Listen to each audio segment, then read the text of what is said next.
Implementeringen af Learning Bank Sport 24 har så bidraget med at nå vores strategiske mål. Vi er en vækstvirksomhed, og inden for HR, så er et af målene at udvikle og uddanne vores medarbejdere. Det er noget, de ønsker, og det er noget, de rigtig gerne give. Og så er der også noget at gøre med, at det bidrager til at fastholde vores medarbejdere.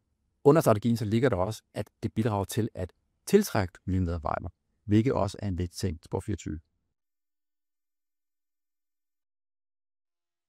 Vi valgte Learning Bank, fordi den gennem længere tid havde været på udgivet efter et intuitivt og professionelt BLMS-system.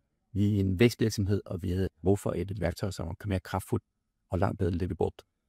Nu har vi Learning Bank, og det har skabt en rød tråd, både i forhold til vores hovedkontor, i forhold til vores butikcenter og i forhold til vores butikker. Og det skaber en ensartethed på tværs af hele Sport 24, hvilket er værdifuldt og meget kraftfuldt. Og vi er også ret glade for, at en Learning Bank kunne lave nogle hurtige, nødvendige forløb af læring.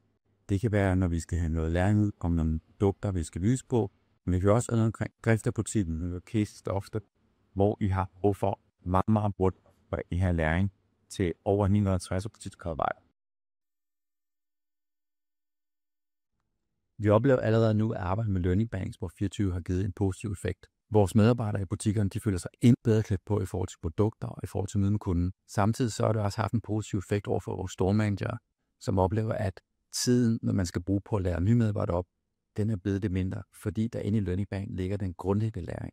Der er stadig behov for sidemandsoplæring også at røre vores produkter og øve selv ud i vores butikker. Learning Bank og så den almindelige oplæring, det gør, at vi nu har et rigtig godt, konsistent og ensartet forløb på tværs af Sport 24.